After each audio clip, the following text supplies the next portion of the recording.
ko ne twatuguse ne program yaffe emanyiddwa nga access deep analysis wetutataliza muntu yenena ku shen nabagamba no one is safe tujja ntukuwa ensonga nga weziri si abatitiizi si abamugati wenda biro omuntu nga ali omugati mugambira kugenda kutuka era be nalingambye konto mugati tugenda batuka gumaliza gubatuze onako olwalero onako lego nabalangide ne bagamba sigenda kujanze I'm going to come with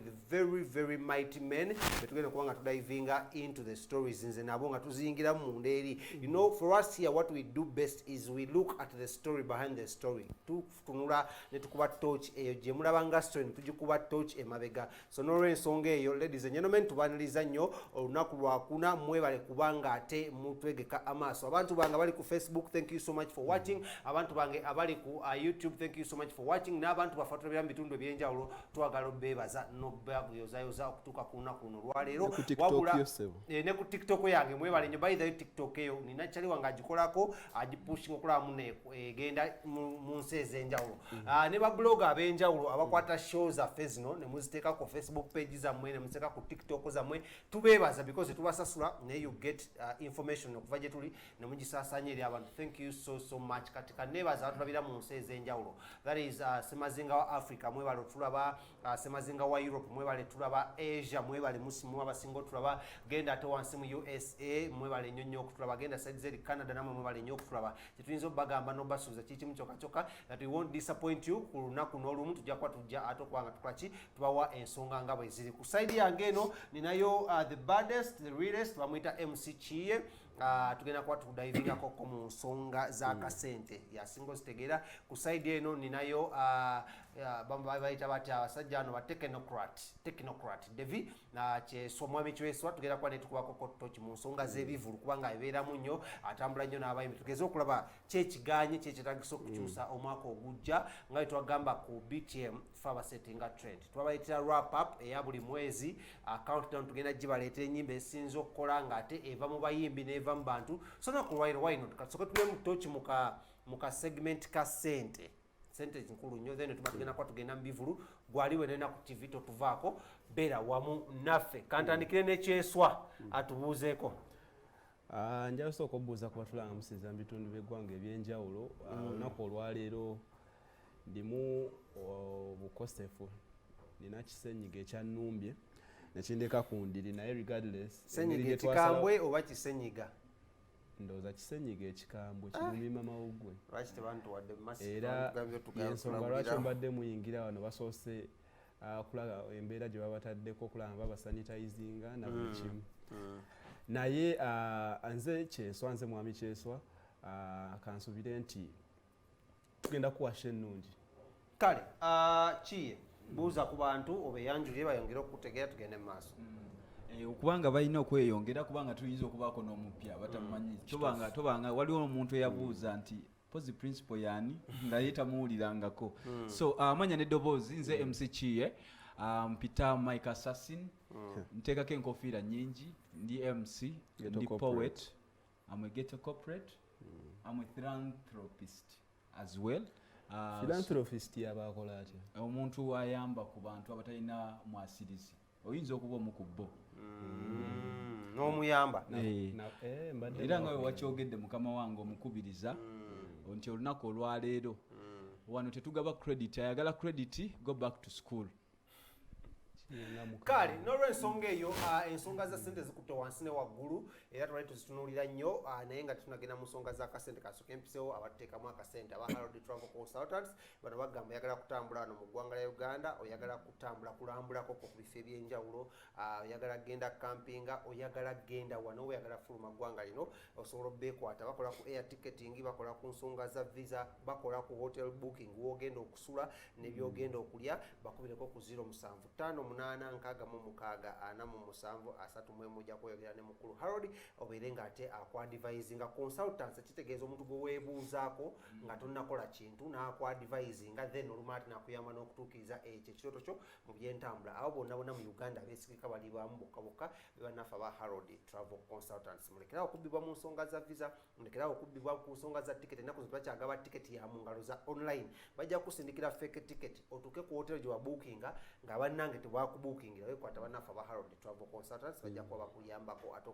okuyamba okusengeka obulungi so that onyumirwa holiday yo ate ne family yo n'ebintu ebifanaganako ng'ebyo so sibaba bokka tubeera ne King Montage Studios bano bakafuluma okuba ebifaananyi ebya buli mukolo gwonna tusangibwawo yes Christmas etuuse family mumayime yawe ebifaananyi nga byo bya mwaka guli nga family waliwo abeyongeddeko mujje nankolabe ku bitaala ku Prime Tower Complex level 1 B05 tubakuba ebifaananyi ebirungi ebitukanye n'omutindo twalese kamera empya twalese ebyuma nga tukuba ekifaananyi n'okikwatako nga tumaze okiprintinga oba ofiiringa olususu lw'omuntu so mujje awe nankolabe ku bitaala mubeere nga kiri mu package ya festive season naye nga ng'ofiiringa olususu egyo bayita 3D so mujje nankulabye mu abalina emikolo abalina okwanjula abalina okukyala abalina birthdays graduation zigenda kujja maaso mujje n'abalina family ne Christmas neta family yo obina kufaananyi ko Christmas ya 2023 tukubireko ku 0702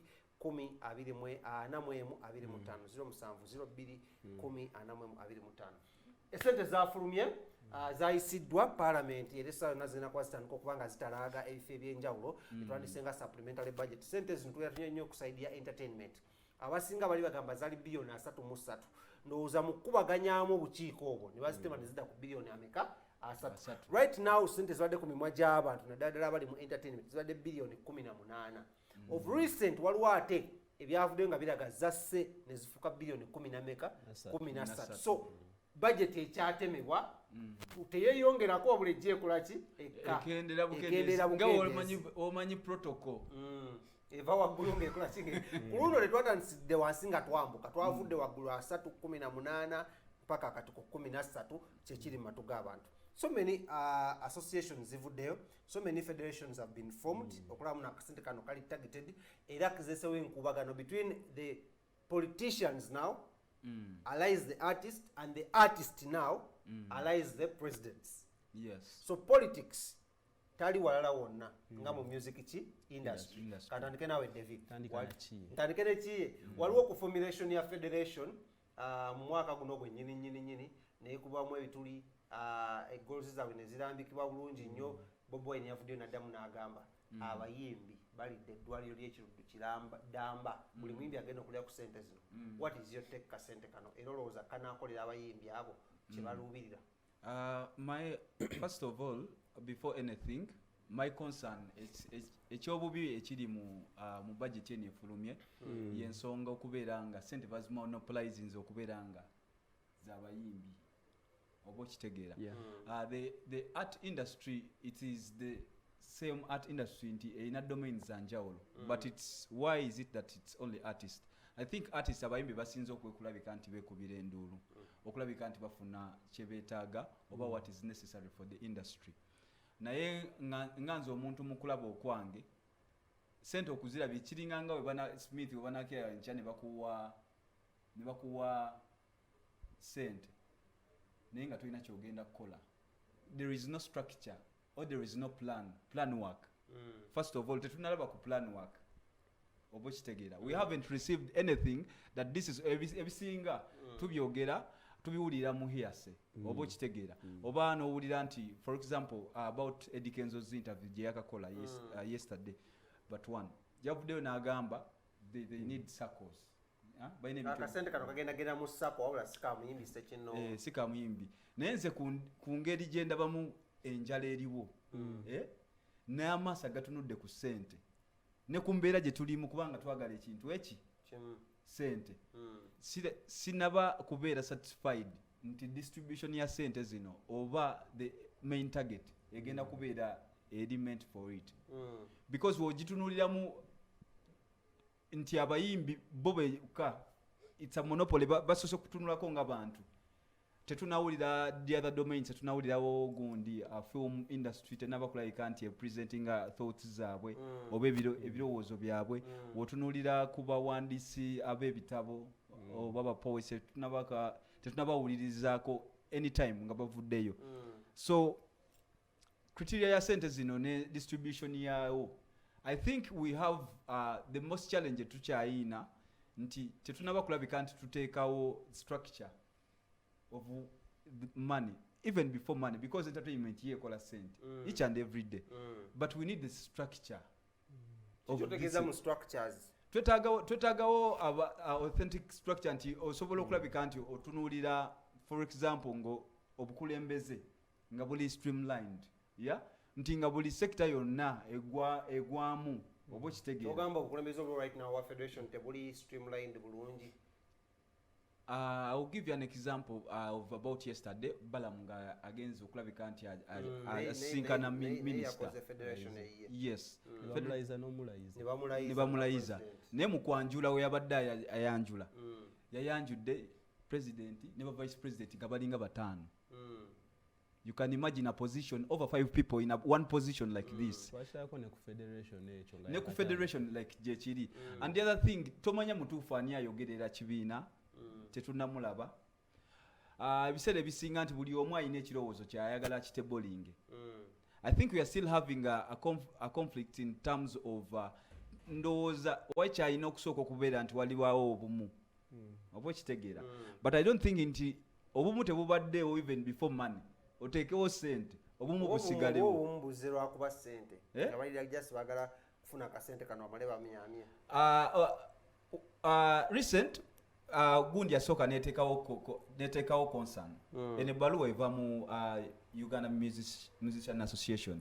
Wuma. Bavaayo ne bawandiika nga badressing la president. Bino ebigambo ebyalimu. Wa Uganda wa federation. Wa Uganda. Bawandiikira wa Uganda. Museveni. Yes. Mwae Museveni. Yes. Bajiwandike ennaku z'omwezi 22 November. Reconsideration of the 18 billion shillings allocated and inclusive support for the music industry. Eranga bubagamba the solution for the transformation of the music industry in Uganda into a major sector of the economy won't come with investment that are limited to a small section of artists. Ndozola ba concern yabwe bo already bakulaze nti waluka section is projected to a small section of artists oba kitegeera. So already bo balina bias. Era tojja kusuubira president at one time aveya ajja kugambe nti oba sente nti zirikola bulungi bweziti olw'ensonga waliwo ba complainants already abalala. Wetwogerera waliwo n'ebibiina esaawa zino ebiri mu kukolebwa. Associations developing each and every night. Oba kitegeera. Why? It's because they want a budget for the money. Kale ngenda komo katono nnyo. Kyeswa nga tugenzeko gy'oli. What is your take ku 18 billion zino eziri mu hearsay nenga ziri almost approved ogenda kwa account era then zankosaasanyizibwa under federations ezimu n'ebifo ebimu ebiri mu entertainment. However much ebimu biri silent.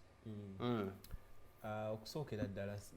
sijja kunenya nnyo bayimbi. Ebintu bya Uganda byonna ebisinga byafuuka byakulya mulyo. Nfunirawa kuzizze ndiirawa ku kino nebwe kiti nfunako mutemwa ki. So otunulira abayimbi abo eggulire eryafulumya story ya budget, supplementary budget yeyo eri monitor baalaga nti billion eze 13 zaali ziallocatingiddwa art sector. Mu artist nga kiye bwagambye temuli mu bayimbi bokka, mulimu mu abazanyi ba firimu naffe ate abakozi ba TV naffe mwetuli omwo mulimu bakiye ba poet mulimu abantu bangi nnyo abawandiisi b'ebitabo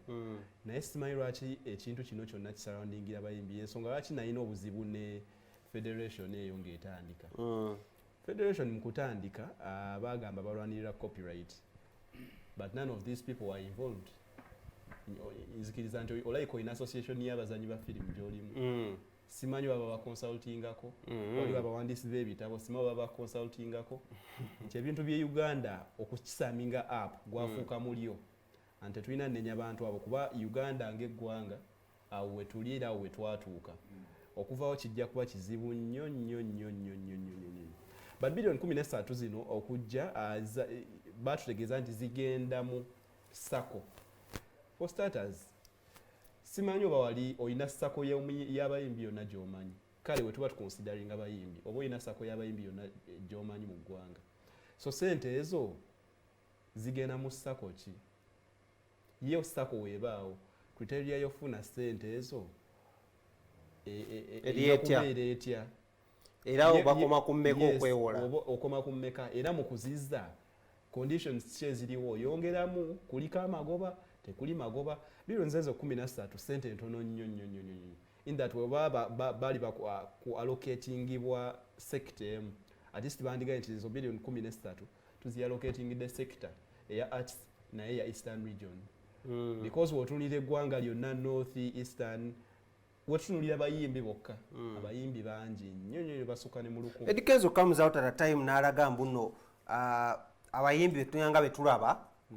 abawulikikako they went back ne forming associations mu different regions je bakola kije bava Wuma comes and defies that ne bagamba mbuno already baina associations ezo zaaliwo era actually bali supported by microfinance was it yes nga beba supporting ze ogenda okutambula okutegede bakole empowering associations ezo so who's fooling who here mukasi musonga za kasente kano bwekibanga nina rules and shiba baina association zebakulira embala when are they in Mbara oba mu Western Uganda bwekibanga Waikibenda Daddy Andre baina associations bakulira mu Central okitegedde domination yabwe eri mu Central kyekibuuzo so who's fooling who tugambe muno federation tekoze kimala anche mbadde gamba nti ebintu bya Uganda byafuuka bya mulyo abantu bonna bali mu federation yeyo I'm very sure nti baina kye basuubira at the end because aba bantu boolaba amaka bagakwata ne bagateeka ku hoteli eyo era kiteeberezebwa nti ku sente zabadde essuubirwa okujja ogambye nti basooka ne bagaba biliyoni meka asatu kiteeberezebwa nti kwezo biliyoni 3 kubali bagenda okutoola sente oba baatoolako nga tetumanyi kiteeberezebwa but still tulina n'obuzibu obw'abantu abamu nga omukulu oyo omukulu w'ekibiina ekimu ekyabayimbi ani ogamba Sindi obugamba Idris wa federation nti alabika ayagala oba kulaga ye superiority ku mulala otunulira ebintu federation byajja nega nti byegenda okukola already Uganda Musicians Association ya Sindi already byali mu pipeline federation ejja Edikenzo namulabyeko we yadde akola interview wayogeredde ku Bobi Wine ng'agamba nti Bobi Wine talondebwanga ku bantu y'abantu bamulonda Edikenzo simanyi delegates conference gye yatuula eyalonda Kenzo ku kifo ky'obwa federation president for starters Kenzo agenda otuula mu ntebe ya federation president tewaliwo association name yali under federation bagenze ba creating a association awo era ne mba TV nayo batuuseeyo ne mba namawulire waliwo ne association empya gye bakreatinzeewo ejjo ne bagamba mukole obukulembeze sente zijja era association sima bawagirabye sinagirabako tonesimba otolina kifo obadde kigguse sina kifo nga lwalire munnangamba badde mayinga nze always is the president okola bubi abantu bali ku grabbing before yena abaana babagambye sente zijja so ne bakola association eyo era ndaba abangi besimbyewo mbu baagala bifo naye sente zo ziba za kujja we zijjira abaana bajja kweyuzayuza era nga wekiri mu bayimbi okulaga nti ebintu byonna bya mulyo Fina Mugerwa oyo ye general secretary wa Uganda Musicians Association federation getandika Fina Masanyaze y'omu ku bantu abali basinga okubeera Edikenzo ku mukono ogwa ddyo era nga bakissaamu amaanyi mangi but all of a sudden Fina Masanyaze yava mu federation ngenga banerabika ndowooza egayi bali bamuwadde ekyobwogezi but all of a sudden tutuuka nga tetumulaba bwayogera tulaba Kenzo yayogera president yamala buli kimu yamala ogwa general secretary yamala ogw'obwogezi yamala buli kimu n'ogwa finance taba dictator bayinza okuba yalondebwa dictator nga naye dictator Fina Masanyaze okulaga nti guno gwonna mulyo yava mu federation ng'alabika alabye nti kati teri ggezi eryo ligenda vaayo nankomewo ndiire eno ne bano banyini waliwo abali mu Uganda Musicians Association nga nabo baswamye mulyo naliko ewantu awamu we nali ngenza okufuna emboozi nengwa ku omuyimbi omu kamwogera erinnya owa producer omu yalina stories ne scandals ezaali zimwetolerako emabegakaawo Andre yali afudde mu federation okyamulabayo yavaayo kale teyavaayo neyetegulamuko yaviirayo ddala Eh. era we namugwirako yali mu meeting emu ne Sindi oyo ne Fina Mugerwa naye nga ye Ojambo Yes, Ojambo yali awanda omuliro bannaye ebigambo byayogera awo nga byongera ddala okulaga nti Federation teri mulamwa okujjako okuba nti balina ekintu kye baswami ekya ssente kati ssente zino billion 13 ezazze already zize mu public eye era kigenda bba kizibu nnyo okumala gayita awo era but talking about money waliwo still kinadde following up nenzijukira muno such statement were made by Bebe Cool now it's alleged muno yagenda n'agamba omukulembeze nti nno nyagala abayimbi bano tubavujjirire and he grabbed over 400 million mbu nga naye akozesa kali akasako. I don't know how true that is. 400 million mukulu Bebe Cool mbuno naye tebategeera accountability ezo sente gye yalaga tebategeera gye zadda.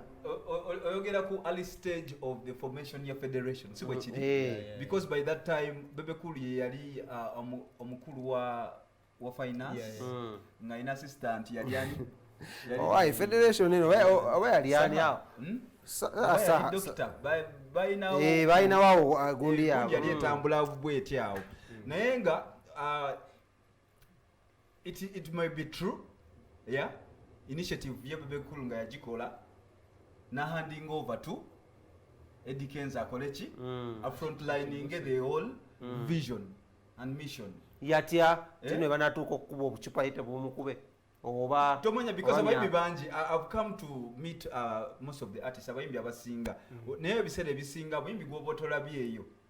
yakuwendowooza ey'enjawulo eyiye for example I will give you nali juice ne Chosen Blood nangamba nze wemba siri eno yakakola Chosen Music Choose Music record label nagamba yakoze record label yakoze record label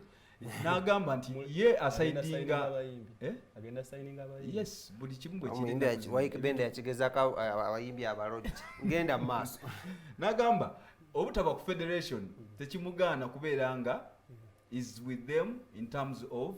the ideology obo kitegere suppose the ideology but from far but what happened because during the initial stage everyone used to come ngayali kuki kambuzemu ekibuuzo nga njagala okuva kweno ensonga in case tugamba akasente kano kazze tulabawo unit mu bayimbi oba tulabawo enjawukana ezisinga ne kuzina ezabaddewo ye bano abasigaddewo abali be tuyita bannampawengwa the likes of Spice Diana the likes of Guruned Official omanyi babenga tetuli mu association tetuli mu federation katukuba kintu kyaffe akati ate abantu nga Spice Diana ate bo balala nnyo Spice Diana be bamu ku bantu abeegulira erinnya ku lwa public sympathy Spice Diana ekimujja mu federation yeeyo ng'etandisa okufuna backlash eri okuva mu bantu ng'abantu balinga abagamba nti federation eno yakolebwa kulwanyisa omuntu omu ate kati Spice Diana awo ye aba akivaamu jjukira mu biseera ebyo yali yakamala okuyimba ku kivulu kyani ky'omukulu omu nabyabufuzi omu eyegwanyiza entebe y'obwa president so Spice Diana eyo yagikolanga Spice Diana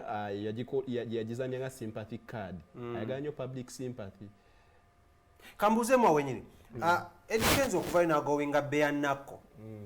with Bobi Wine yet Bobi Wine settlement yakoze yabadde universal oba yabadde nga etwaliramu bonna the whole cluster y'abayimbi kimulekawa wakirekawa federation ki Eddie Kenzo I think Eddie Kenzo for the first time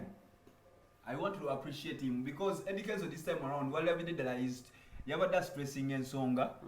ngali consistent like tajivako vako bino bibatera okulabika nti bamwokesa nava nadda ku kino this time around yagamba no I'm not attacking Bobi Wine but this is the truth nti yagamba yes I was president w'abayimbi what it means abagwa mu doketi ye wansi obo kitegeera so Bobi Wine ali under Eddie Kenzo. How true is that? Believe it or not, because ye abamukulembeze wachi so kubeera under you if I'm not subscribing to your beliefs kisoboka nnyo Smith kakati naawe osobola kubanga mukama wo wano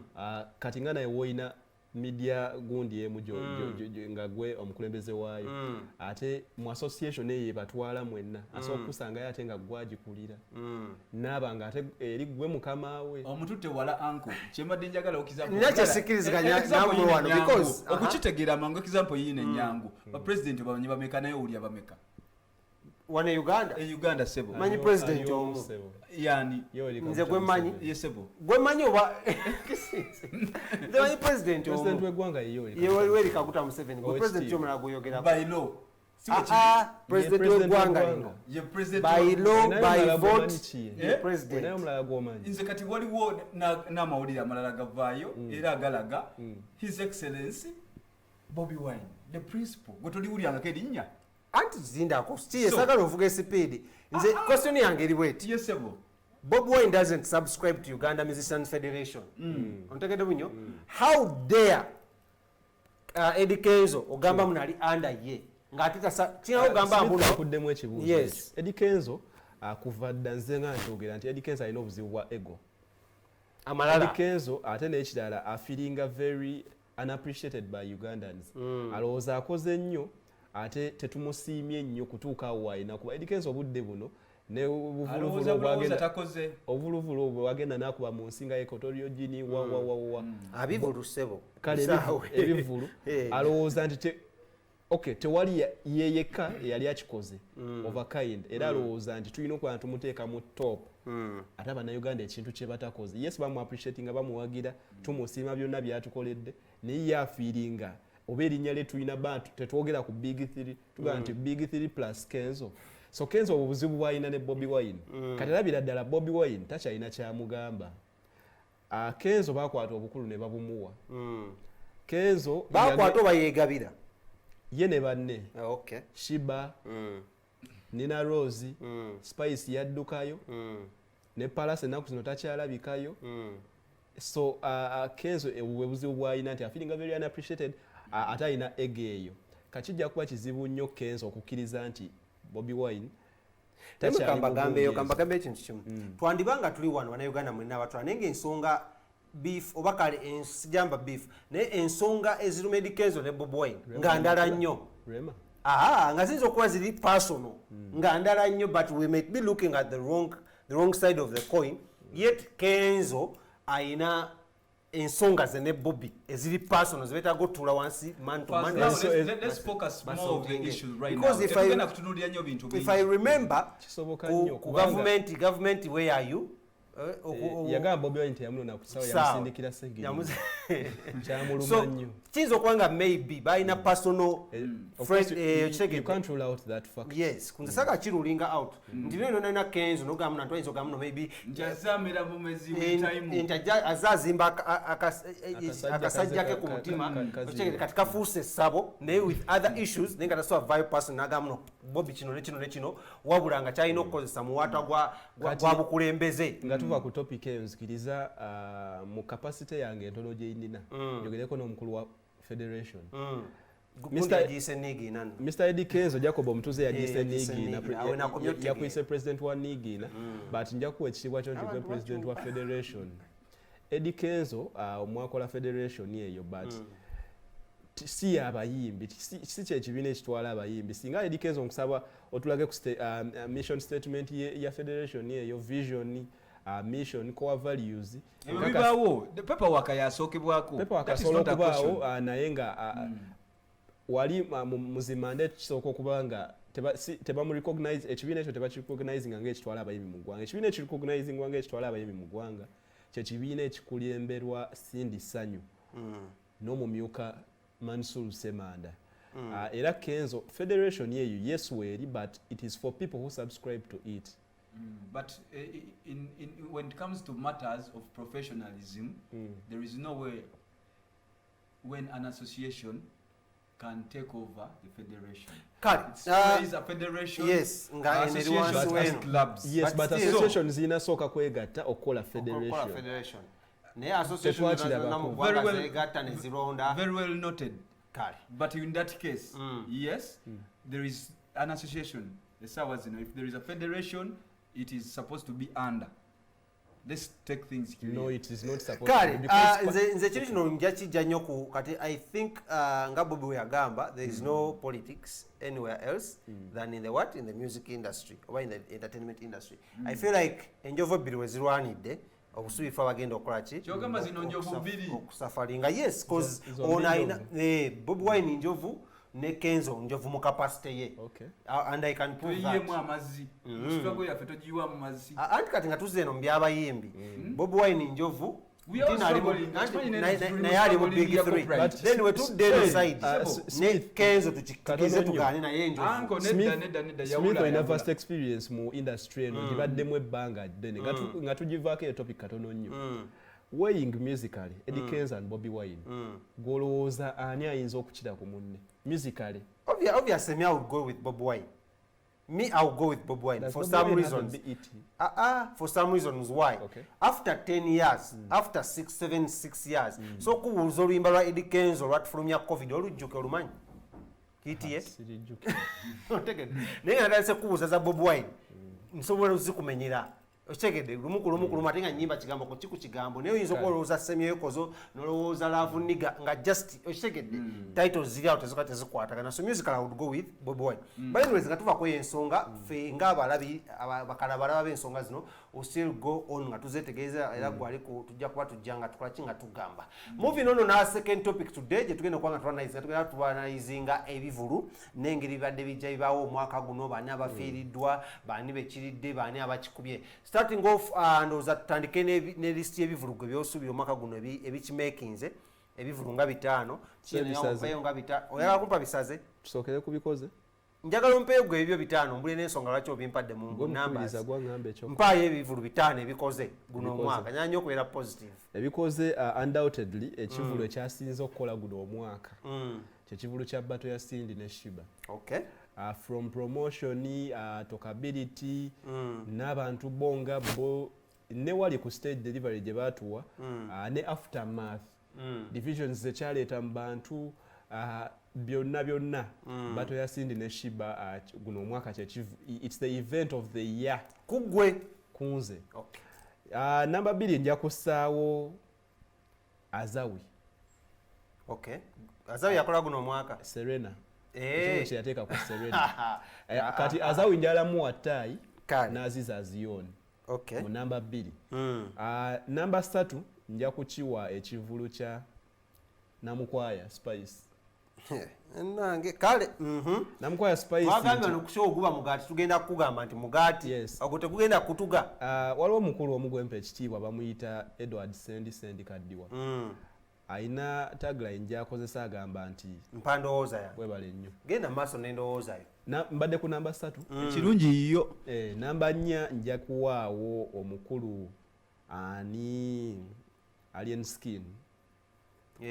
namba 4 rapist ya rapinga industry he came raped us with an event n'atuta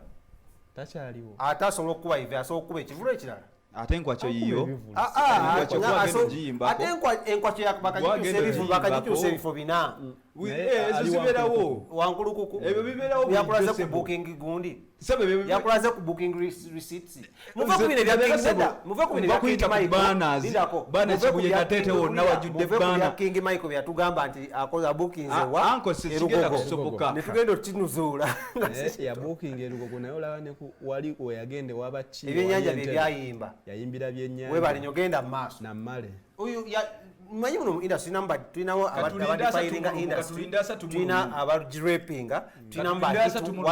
Rwanda ochekede tulina mba runners tulinamu ne ba overstayer ekivulu ekyokutaano ekivulu kyange ekyokutaano Smith kijja kuba kivulu kya David Lutalo. Okay. Nalongo concert cricket oval kale aki ebivulu ebisinza okunyumira guno omwaka wega nti bikoze ekisookera ddala kya Kimenke sagala balira but nocho omuntu ngaliridde mu kavuyo ndowooza ye kale ndowooza kale wetagirako ensonga oba weeraga bivulu mpe ensonga kale kankwe chance mpe ensonga ng'oli mukambwe njagala nkunyonyola ekintu kyotegeerako kyoweerabirako first in history making Alien Skin the first upcoming Ugandan artist okustaginga show in 4 days nasobola okulabika nti agijjuza no record tosobola kujjayo gundi nogamba ono yali tekako under sympathy vote no sympathy music yaliwa sympathy yaliwo music wabagamba yaliwa nedda Smith we yajja ku stage yayimba ennyimba meka ennyimba zonna Alien Skin aweze ennyimba eziwe Alien Skin ayina oluyimba lumu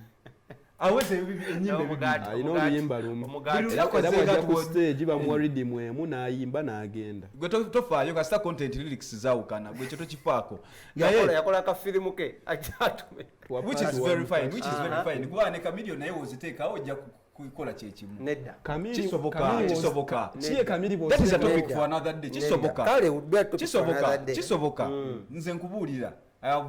I know kiye sagala obusobozi batulaba nedda tugenda into the details of music waliwo jamming jamming onto the beat nkitegera ne waliwo jamming onto the beat nibateekayo engoma and you jam noteekako ennyimba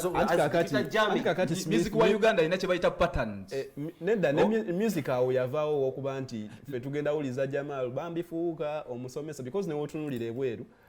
Nigeria abayimbi abasinga okukola omwaka guno Asake talina byayimba byamagezi but be bamu ku bayimbi naye amenya kasidike nga bajjako teepu emwe mu watugabira webale nnyo genda mu maaso ekivulo ekyokubiri that was the battle Cindy and Shiba undoubtedly yes nga tuvuddewo awo obadde weetaaga ensonga ngikwongere otompa nsonga nange ngimanyi okay nga tuvuddewo awo it was another beautiful shocking show eyali eya mukulu Fik Fameka guno omwaka Fik wa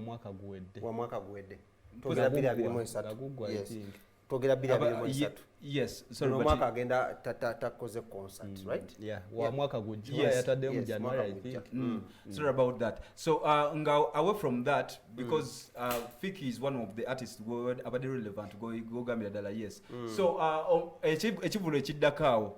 ekibadde ekyokusatu kyengambira ddala nti kyekino ekivulo ekikoze that was Gwanga Mujje Gwanga Mujje tuli kwa Alien Skin Gwanga Mujje it was a sellout and I think it gave us that what we all expected wotunulira engeri setup gye yalimu however much but disappointing ekyasookera ddala tekyasobola kulabika nti kigenda successful but it was a real on point then ekivulo ekyali ekyokusatu kyenyinza okugamba ekyokuna nja kiwa Star Girl Spice Diana Star Girl namukwaya reason being she opened the year nolabira ddala nti omwaka gukoze eki aguguddewo mu maanyi ag'ekitalo so I will give that number 4 to her because number 5 twakakivaamu ate kyekigadde omwaka kyekyani ekyo kyewakavaamu ekyebiseera kyekikoze amawulire paka lunaku olwaleero obadde olinayo ekivulo ekirala Nwaji yali wa mwaka ki Nwaji si waguno omwaka waguwedde waguwedde okay kale kyesagala mwerabira batula nti waliwo ebivulo ebirawo e Kampala ne bikola nga byamaanyi nnyo tusabe n'ebiganja era ngenda kujjaawo nkwawo yesunga okwokyesa waliwo n'ebivulo ebirawo e Kampala ne bikola nga byamaanyi for example waliwo fe abantu ab'ekika ekyaffe nga tulina music tunyumirwa for example ogenda kusooka nze ngenda kujja byange mbiwa in beats nze ekivulo ekimu ku bisinza okunkolera guno omwaka kyekivulu kya Misa Kisemakula ekyo nakyo kyamaanyi nnyo kikuba kya selling out music yali mulungi production yali mulungi webale nnyo kyali organization yali nnungi ekivulo ekyokubiri kyekyomuvubuka amanyiddwa nga Kenneth Mugabi best of the best njoga kati best of the best ogamba gwe togenda kuva ku Serena byebifo byange sina kyakukola awo nja kwetayo Aziz Azion abantu ngaffe tulina ebivulo ebitunyumya ate nga bikola and production Aziz Azion first of all waliwo moments catching abantu in the context of an average event ebivulu bya Serena it is mulimu ebigaana uliriza azawe wamulaba kituufu naye ebivulu bya Serena obitunulira tebibeera bya average Ugandan we tuba twogera ku real music because that is a filtered audience no this panel has people that represent from all walks of life kiye o representing a fango ntwakiriza kichali ku number 2 sebo Kenneth Mugabi katika soka tugende bivulo ebiganye nkomewo nkwongera ebirala ebyange binkoledde kyeswa kanzeyo ntandika ne kiye lwaki otunuzaamu nnyo emivumu kale Kyeswa, mami Kyeswa ebivulu byo nga 5 oba kale 8 ebiganya omwaka guno kale ngola tebikoze according to expectation ne expectation y'abantu nyatukolera abantu nze nkolera abantu atamanyize mwami Kyeswa era nga nsinzira wano wenyini ku Thobani Center level to ku BTM TV bakusanga show access ebirayo buli naku sawa nnya njagala okujjukiza nti waliyo obugirita genda maaso sawa nnya paka sawa 5 omwaka guno gwalinga oguli ku script kubanga twakutandikiramu waliwo omukulu omwe eyali akola ekivulu kya Turn Up for Charity yayimbira abantu 6 but of course enkuba kola olunaku yatonnya tuyinza omwa benefit of doubt nti oba enkuba singa teyatonya oba yandifunya abantu naye waliwo ne school of thought ega nti yategayo ekivulu mu budde obutali bw'abantu be omukulu oyo Kristo Panda Turn Up for Charity yakolera ddala bubi nnyo eyo top flop of the year second flop of the year bwaba yali mu bibuuzo bamugamba come and see me second flop of the year yeyo nyinyi gye mulaba ku screen ekyalo natasaaga Martha Mukisa Freedom City kakati ataliye wa Martha Mukisa nja kutegeeza naliyoko ne mnywanyi wangu omu Helen era ekyali wa Martha Mukisa ekyali munywanyi wo nga bandaba mu kale Helen kyali wange nja mutumirako actually kwali so twayitakawo wa Martha Mukisa naye kyali wa Martha Mukisa gwatakimanyi obutebo obubolaba n'abantu abalimu ekyali ku gate ya Martha Mukisa kiri bwekiti bwogenda ku kivulu wabawo ba bouncer wabawo gate esooka nti ticket then wabawo gate nti woyina olaga ticket ekyali wa Martha Mukisa wali tolina kulagayo kintu kyonna nga bw'oyitawo buyisi n'ogenda n'ofuna entebe yo era n'abali ensonga ya time tudduke mu kwa ekivulu namba 3 flop of the year gyogamba tekyakola namba 3 ekivulu ekitaakola n'emizannyo tukkirizibwa okgendayoko miteekayo olubu lw'ekigere teekayo olubu lw'ekigere kyali waffe gundi teyakola bulungi ani kwanga wali mayanja Shamimu Zubeda teyakola bulungi okay. Serena nga we tugimanyi yamulemwa okufiiringa up soma Shamimu naye teyakola bulungi okay. namba 4 ani Gudo Gudo mwana muto Gudo mwana muto sagala anyway ekyali wagudo yawugira mazzi ekyali wagudo kyali bwekiti okuba kola sente bazikola but abantu tebajja kubanga tebe esinga ezaali wagudo zaali ngule naye nga baani abaziguze bakadaama abatasobola kujja ku kivulu naye nga balina abantu babe wano awo ngenda kukoma omugati ntandisa okulaba omugati gutandisa okukwokya ki ebivulu byogamba chapuchapu sagala nsonga njagala mpe bwirist ebivulu omanye ebivulu ebiseera ebisinga mutwalira nnyo nti byabayimbi byokka naye waliwo general events waliwo event etera okubeerawo bagiyita Rolex Festival oba ogimanyi ngimanyi ebeera wano ekamooca ngaawo wetwali Jonathan Narebo Apostle Jonathan Narebo ne mukyala we yesebo twatuuka awo olunaku lwali lwa Saturday tompa nsonga olw'obudde mpandizo ekivulu namba Rolex Festival yo yagaana yalinganga kigundi bwe walundira ente so akapiira mwasamba omupiira twagusamba ne tuvaawo ekivulu ekirala kankuwa ku bino ebyakasookerawo wano nga tutunagenda wala twabadde mukooko mu kivulu kya Vumbula kwegamba nayo kazi yalabisenga twabadde nga bagenzi osimba emiti kale ekyokusatu oyo nomukyali wange deno simulinako buzibu era yebale kukola kugabira bannayuganda mirimu lwakuba nti twogera mazima nyingi ez'obwerere n'ozigaba genda mu maaso obuzibu bwagaba tiketi z'obwerere nnyingi Demorayiri Vumbula Uganda Festival tugizeyo ez'obwerere nnyingi twabera za bwerere tuddeyo ejjinja tusigale wano tusigale ku kazi walungi so ekivulu ekyokusatu bino ng'ennamba zino kanzibawe bazitwale na 2 kubanga bo bakola extreme end omukyala Martha Mukisa munange bamwogeddeko omulala munange munantebe munange King Michael munange kati singa tomwogerako yakola onsabye abantu batano nzijja anko anya tudduke producer yalala kunzijayo so olulala ekisembeddeyo ddala ng'ovudde ku King Michael king of the dancehall omukulu katamba nga tusiibula ne bakingi babadde kinso sijja kubeezijjateeka bivulu kamalirize ensonga yange bannayinaawo gye omukulu yakola ekyakola ky'amaanyi okulanga naye tuweereza abantu tebajja ate n'akola ky'amaanyi obutatuteerako mizindalo tetumanyi twandi music baali bagenda kuyimbira ki kubanga ebizindalo tejjaliko anti mwali mu bbaala genda mu maaso so list eyo gwe nerabidde otteekako abantu bangi bagamba nti Bobi Wine factor nene nnyo mu kusikiriza abantu okujja mu bivuga nviira ku mwana wa gengeng muleke naye yakikola ku musajja oyo wa gengeng musajja wa Inzex birangirangi yatekinga bold step. I think yayagala okukopa ebintu Alien Skin byakola ebyokuteeka ekivulu within a short period of time but it backfired. Zex birangirangi wali ososambira akapiira bulungi nnyo emabega nga teri sagala mwerabire ogamba yayagala okubuukira watalina buukira saka mwe bivulu bino ebimu they are organized by some hidden agendas twacho discussing akwa second discussing akwa ntine bivulu ebimu bitegekebwa even without people knowing ne bibeerawo ne binsoko bivulu nga bitano ne bibeerawo abantu ne bajja nga balina ne tickets za VIP red carpeting event mpaka eri but still nga turn up si ey'amaanyi but accountability nejja ne bakola ne sente bakoze ki bakoze so simanyi oba Zex naye ali mu ku list Zex twogera ku kusala Zex kyamusala akapiira wali ososambira emabega naye yayimbira abantu yayimba kale naye asembayo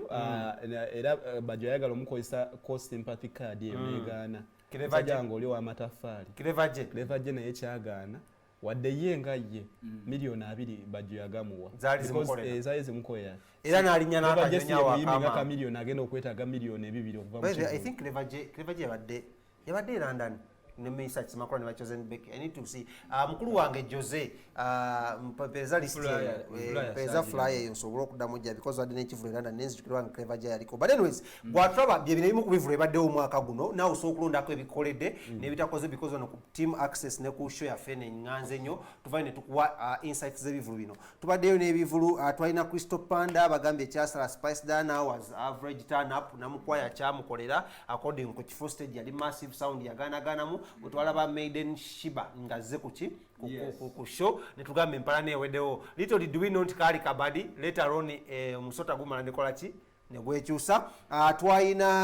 twaina Dr. Jose Camion Gwanga mu J Palaso